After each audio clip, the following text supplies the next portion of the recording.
You may or may not know the Reverend Dr. Catherine Mie Keiryū Ishida. Is this microphone on? No. Okay.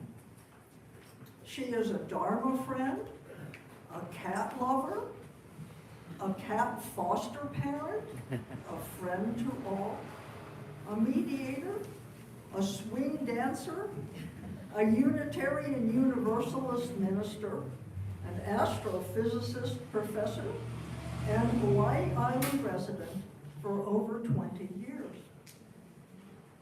You also may or may not know that when she began her spiritual journey at the age of 14, at that point she could not find her place in the Episcopal Christian Church of her European American mother, or the Japanese Shinto Buddhist atheist spiritual world of her father.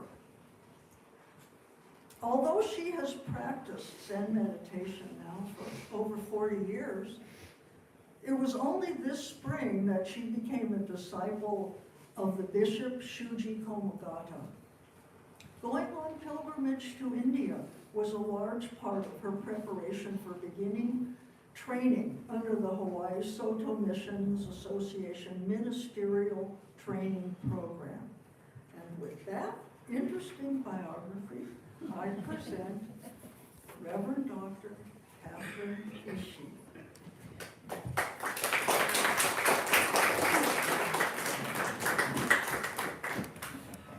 Aloha, good morning. Ohayo gozaimasu. It really is an immense honor for me to be here with you on this Jodoe, on this occasion where we celebrate the Buddha's awakening. And especially to be invited to speak a little bit about my pilgrimage to India. I wonder what pilgrimage means to you. What's the difference between tourism and pilgrimage? Sacred sites. Sacred sites? Actually live with those that are living there. Sorry? Actually live with them, the people that you go to see, like in India. Yes, like actually be with people. Mm-hmm. No. Any other thoughts? Intention? Intention, yeah. So I just wanted to share that for me, going on pilgrimage to India was really a way to connect to the Mahasangha, the largest possible Buddhist Sangha. Because there was a part of me that was a little bit afraid of committing to just Soto Zen. Because what am I missing out on? So I really needed in my own physical body to feel like I'm committing to the whole Buddhist Sangha that really spans, the three worlds, past, present, future, and the 10 directions, like everywhere. And I needed to have that physical sense of being among Buddhists from all places for me to feel secure in my commitment to this very specific path of Soto Zen Buddhism, knowing that making a commitment to any path really truly was a larger commitment to the whole of Buddhism. And so that was in my heart as I embarked with two of my friends from Hawaii. This photograph here is actually from Vulture Peak, a place that you might hear in many sutras. The Buddha gave many talks from this location. And so, just as a forewarning, I could go on and on forever. So feel free to interrupt me so that I can address what you're interested in, not just what I'm interested in telling you. So I was on a fully guided train trip to India. So it was 7 nights, 8 days, and as you can see, it's hard for me to see. Most of the sites associated with the Buddha's life are in northern India, along the border with Nepal. And it's actually one of the poorest regions in India today. So one of the interesting things, so just to kind of know, it's really concentrated in a small part of India. So not all of India looks like what you will see in the slides today. I was traveling with about 30, most of the people on the trip were actually people from the subcontinent. They were Indians traveling with us. So this is a photograph of the group in front of the Sujata Stupa near Bodh Gaya, the place of Buddha's enlightenment. And one of the things about these photos is most of the sites associated with the Buddha's life are like this. They're archaeological sites. There aren't places of like active, continuous Buddhist worship. And just a little hint, I asked the train operators, like, what would it take to do like a special custom tour? And they're like, well, we ran this tour for 30 people, so if you can get 30 people, we'll run a custom tour for you. So just putting that idea into your head. So we went to many places, but today I'd like to focus on the 4 major pilgrimage sites. And these are the ones that are associated with the Buddha's birth in Lumbini. It's also, so that would be, if you, Buddha's birth, the Buddha's enlightenment in Bodh Gaya, the Buddha's first talk in the deer park in Sarnath, and then the Buddha's death, the Parinirvana in Kushinagar. So this is a little stone stele in the museum in Sarnath, and you can see a little stupa on top of the stone stele. So before I forget, I think I wanted to leave you with maybe a few questions, maybe some koans that we can contemplate together as we visit these sites through the slides. And these are like, number 1, like, what remains the same? What remains the same from the time of the Buddha? And what has changed?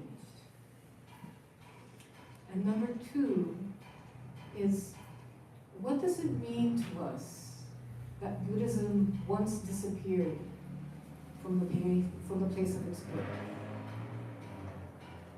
And number 3, as pilgrims, what might we contemplate as we visit each of these 4 sites?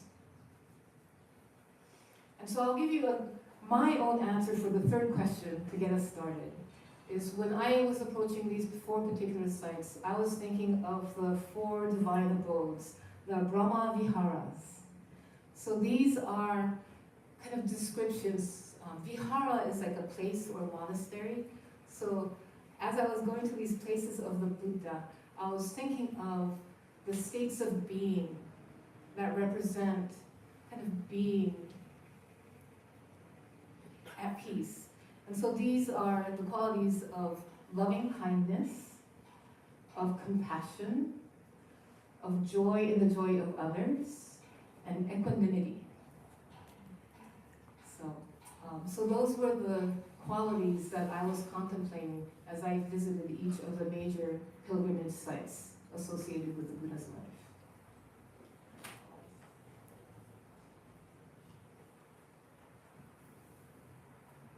So here is a photograph of what's typical of the region. This north,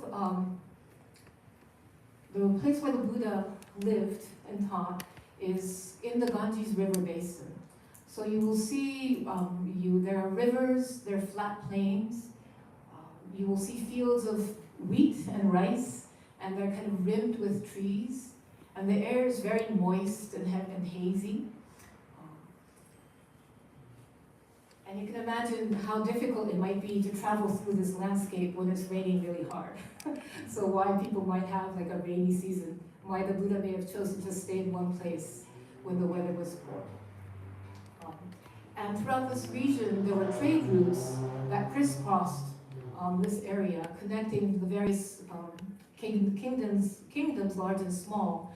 And the Buddha really traveled along these trade routes and would stop in places where he would have supporters that will allow, that would host him and the Sangha. And along the roads, and they're still mostly dirt roads, you'll see, houses, and you'll notice most of the houses are built of brick. Sometimes it's just kind of hay, and sometimes there's brick, make it brick. And sometimes it's brick with kind of plaster on it for rich houses.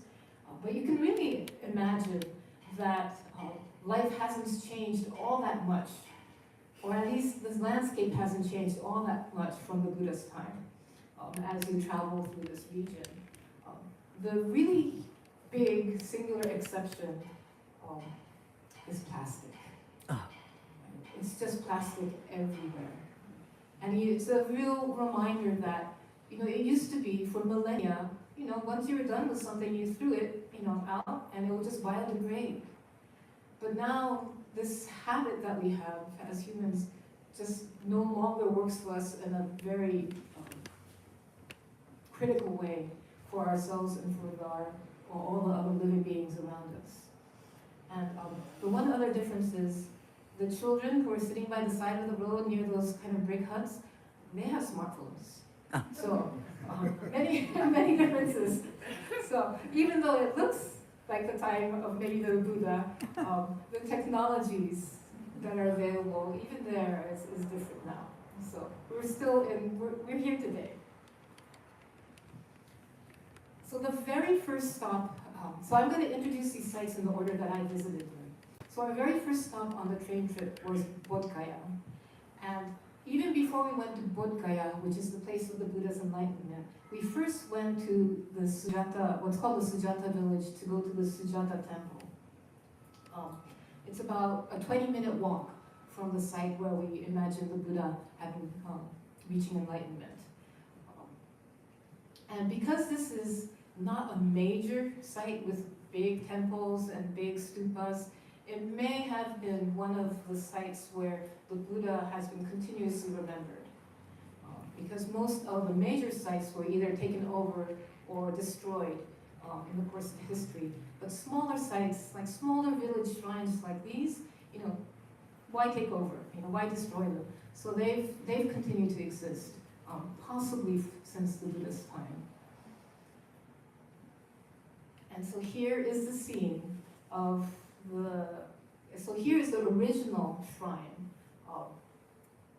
You cannot see it, but underneath the contemporary statues is a stone with inscriptions that might date to about 200 BC,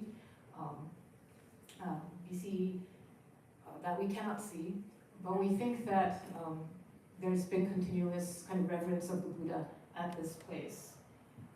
As you know, the story is that after leaving home and after years of austerities, the Buddha was completely exhausted. You can see in this statue that he's skin and bones.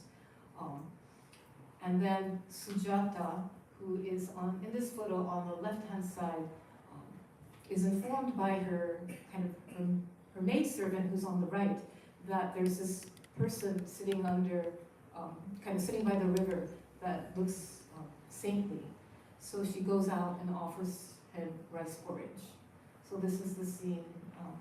And with the strength that he receives from this gift, the Buddha then decides to sit down underneath the Bodhi tree one more time to see what might happen. And as is typical of all the Buddhist sites, is that surrounding the main site are many, many other shrines or temples that have been created in modern times, in the 20th century primarily, reenacting the same scene. So around that original shrine are shrines with the same scene, right, of Sujata offering milk porridge to the Buddha, or the Buddha to be, built by many countries. There's a Cambodian shrine, a Thai shrine, several other sites immediately surrounding the original site. And this is actually typical of almost all the pilgrimage sites in India.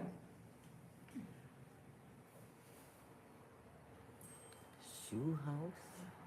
So having visited the site where the Buddha to be received strength, we then in the evening visited Bodh Gaya, the Mahabodhi temple.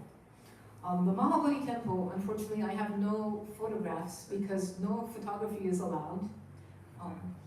Actually, a point of note, no offerings wrapped in plastic are around, and shoes are not around.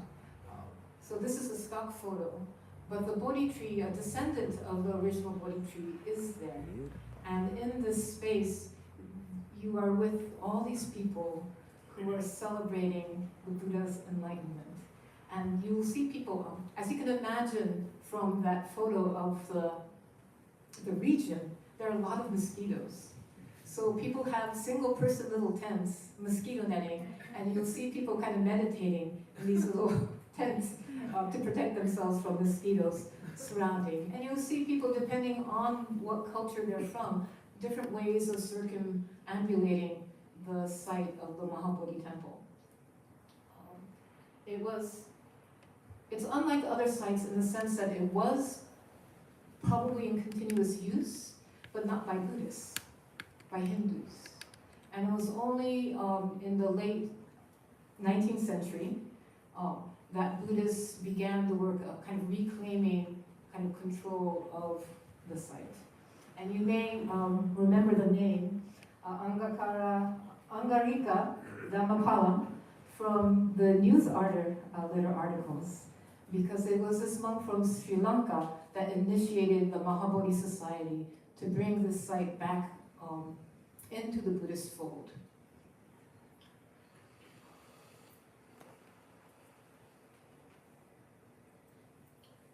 So once again, surrounding Mahabodhi temple, where I cannot take photos, are many, many temples from various countries. And in those temples, you can take photographs. And so this is a photograph of a mural inside the Tibetan temple, depicting the scene of the Buddha's enlightenment. I also got to visit the Bhutanese temple, a Japanese temple, and it's really marvelous that you can visit all these different temples from different cultures, because they're all so different. They're all so different. And here you can see the Buddha in the earth-touching pose and surrounded by kind of demons and temptations that are trying to prevent him from becoming enlightened.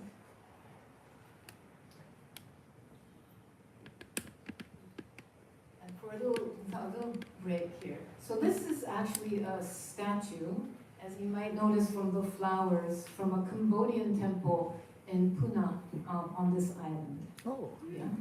And I wanted to point out that the Buddha has one hand, palm in his lap, and one kind of reaching down to the ground. And this is called the earth witness or earth touching mudra. And it depicts the exact moment of the Buddha's enlightenment. Right? Because it's Bodhi Day today, I think it's really important to kind of remember some more of the details of the moment of the Buddha's enlightenment. Because yes, I'm visiting these 4 major pilgrimage sites, which in terms of places are very important. But in terms of the story of the Buddha's life, there are actually 2 major turning points. So one is the great departure, the moment when the Buddha to be, the Prince Siddhartha, decides he's going to leave his family, he's going to leave everything he knows, choosing isolation, choosing self-reliance, choosing even pain for the sake of finding an end to suffering.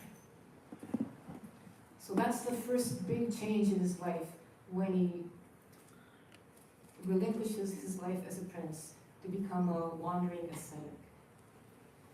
The second big change is 6 years later, he's been doing all these ascetic practices now. He's been meditating, right? But it hasn't gotten him to where he wants to be. And so he makes this radical decision to now accept help from a woman in particular, right? And so this is a turning around back to connectedness, kind of relying on others, and eventually into Sangha and back to family. Right? So this is a moment once again, in the moment of enlightenment, the Buddha is reaching down to the earth to ask the earth and the earth goddess for help. Because he's being tempted and taunted by all these demons in Mara. And Mara is like, oh yeah, well, how do you know that you're ready to be enlightened? Like, who's going to witness to that? And he asks the earth, help me. And the earth responds, yes, I will be the witness that you are ready to be enlightened, that you are ready to become a Buddha.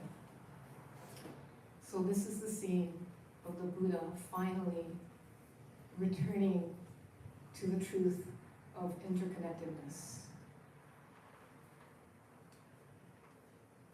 And so for me, Bodh Gaya is a place of really celebrating joy in the joy of others.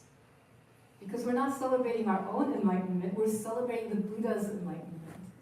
And there in Bodh Gaya, when you're surrounded by all these people who are celebrating this moment, there's almost an ecstatic joy that's contagious.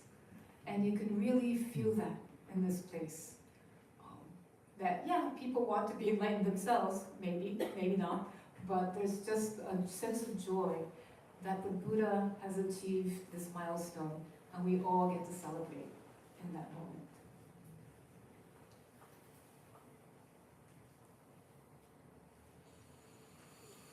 So next in our journey was we went to Sarnath.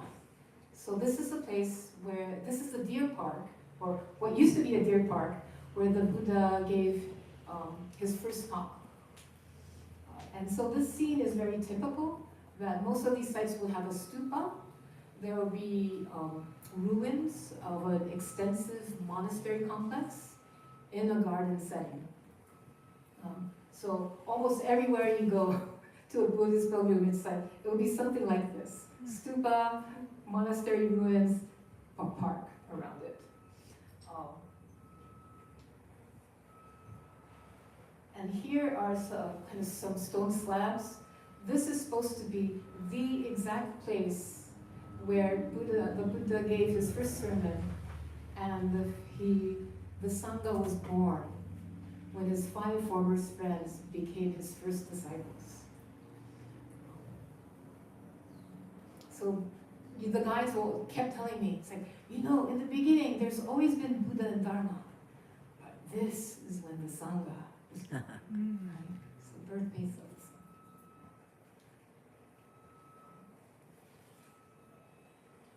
Sangha. A stupa. You can actually see with the layering that has been built over many, many years. So we believe that this is one of the original sites where the original Buddhists, when the Buddha died, they cremated his body, and then everybody wanted a piece of him. So they divided his body into 8 piles, plus some containers for his ashes, a container for his bones, body, and I think ashes. So 10 different relics, and we think that one of the original relics were in the stupa. And then over the years, whenever kings, whenever the kings were really rich and they were Buddhists, they would kind of build it up. And so you can actually see when close up, there are a lot of fine detail on the side of the stupa. This beautiful, beautiful artwork. And for me, Sarnath is a place to contemplate compassion. And it's because the Buddha had a choice. He could just revel in his newfound enlightenment, or he could go out and say, let me share with other people what I've learned.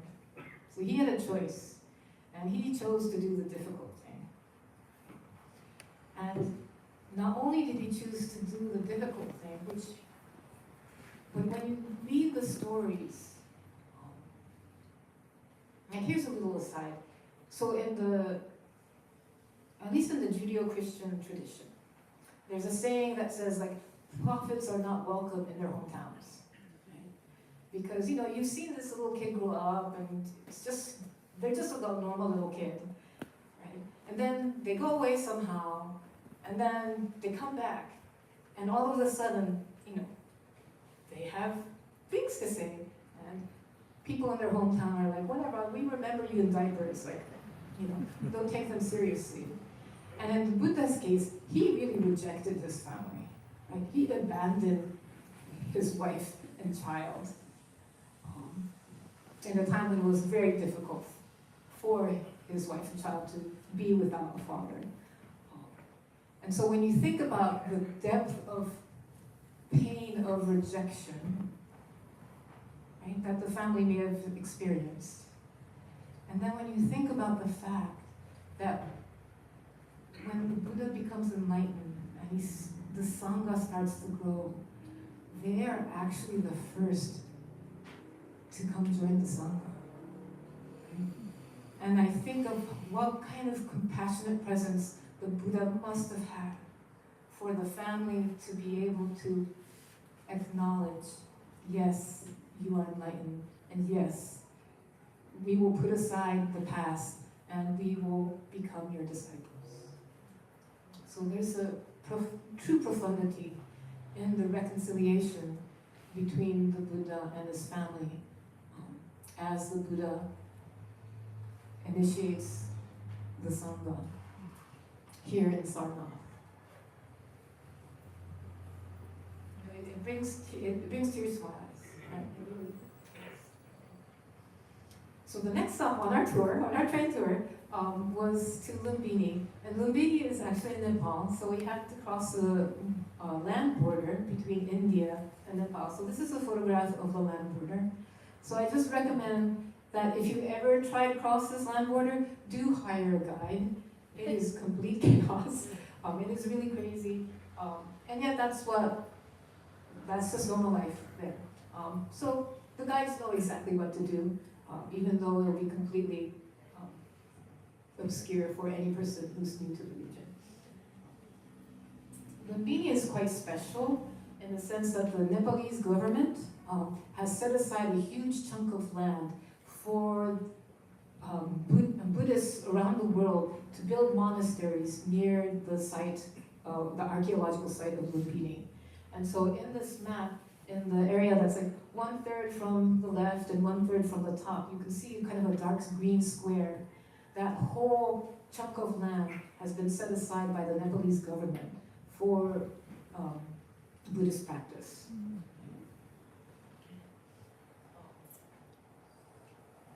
So here is one of the photograph from one of the gateways from the east side, kind of looking through the narrow part of the park.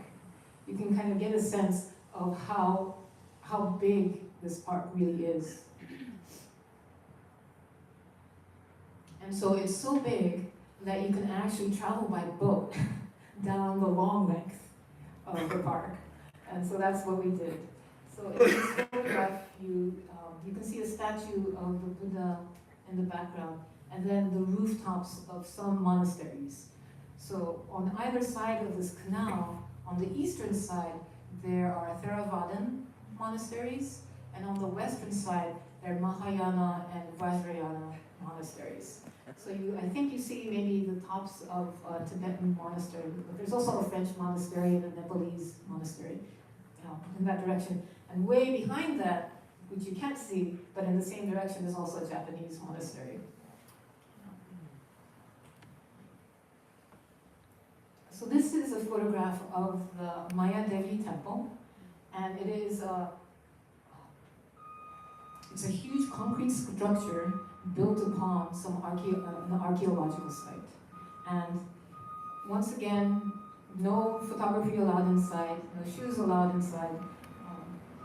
And the experience is really like walking in the parking lot of a concrete building. They did not build this structure with the idea of welcoming people in mind. But you do get to go there, and you do get to see a stone with, and you can't read an inscription, but that says that this marks the site of the Buddha's birth. And to the right, you see an Ashokan pillar. So it's the discovery of the Ashokan pillar saying that this is Lumbini that told archaeologists in the late 19th century that yes, this is in fact the site of Lumbini. So you can imagine this whole area was just, a lot of these places were just jungle. And upon finding these various, particularly in this case, the Ashoka pillar, that's only then did people know that this is in fact the site of Lumbini. And you can see that people have a practice of wrapping the Ashoka pillar in a gold-orange fabric.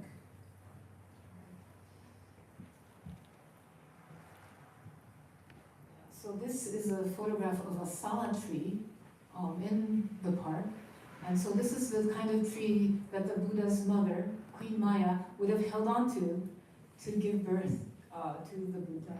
And there's a water feature in front of the tree that, you know, it's not the same water feature when Queen Maya was there, but is thought to be kind of in relationship to the water that would have been there. So Queen Maya could have bathed before or after the Buddha's birth. For me, the Lumbini is a place to contemplate loving kindness. The fact that the Buddha was born as a human. And so it really is a place where we would to consider how do we treat one another, knowing that in each of us is also a Buddha. Because especially when you're traveling in India, you see rich people, you see poor people, and the poverty is really quite devastating.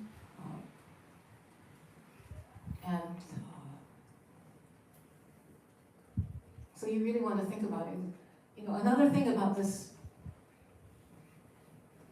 like for me, what kind of drove me home was that a lot of these places you can't wear shoes. So you're walking through the park without your shoes and your socks, but they're dogs, and they're dogs doing their business, right? And you're walking, and the dogs, when I visited, I would see dogs like picking on other dogs, like right in front of my eyes, and this place that's kind of really holy to me, and just seeing, like we really need to recognize that nature in us, and how do we, knowing that, how do we choose to treat one another? So, for me, Lumbini was a place to contemplate loving kindness.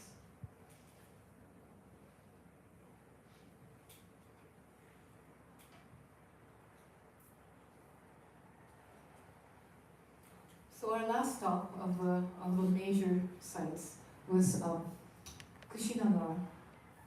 You can see, once again, it's the same thing. There's like a modern shrine.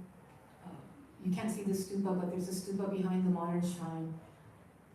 Archaeological remains of the monastery in a park-like setting. Here's the group approaching the modern shrine. And inside, it's a pretty narrow, small space. There's a large statue of the reclining Buddha, and here you see pilgrims from Sri Lanka circumambulating the statue. And you can see that they're holding a golden yellow blanket. So once they circumambulate the statue, they'll lay the blanket upon the Buddha statue. So from this angle, you see that the Buddha looks pretty solemn.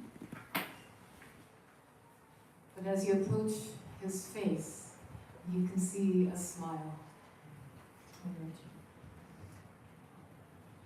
And so clearly, the place where the Buddha died is a place to contemplate equanimity, to welcome life and to welcome death,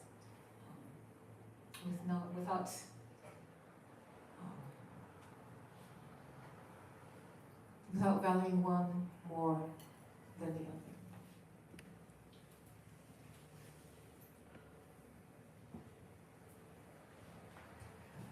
So I wanted to show you this slide. Because this is a picture of Mohenjo-daro. So this is 2,500 years before the Buddha's time. This is a photo I took in New Delhi from my lodging of a building being built across the street.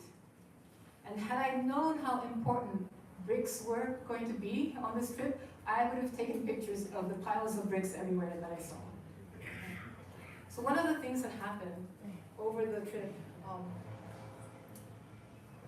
and here is also a contemporary photo of just the ground near, I don't remember which site it is, one of the pilgrimage sites. You see that they're just bricks like in the ground everywhere, but you don't know what was there. Something was there at one time. So this thing, this brick, that here in Hawaii we wrap up with Valhalla and use it as doorstops.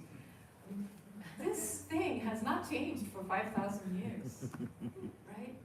So this, to me, really represents sort of the continuity that exists in India, like bricks. Like we're still using these bricks. But it also represents to me the fact that all the places, almost all the places that I visited were archaeological sites. That Buddhism did disappear once from India. And I think it's really, to me that's a source of sadness, but it's also, it's actually a source of hope as well. So this is a photo of, this is a photo of Venuvana Grove. So I shared this photo with some folks yesterday and called it Jenavana, so that was a mistake. This is Venuvana Grove. This is the bamboo grove that King Bimbisara, one of the Buddha's early rich supporters, offered to the Sangha as a place to stay during the rainy season.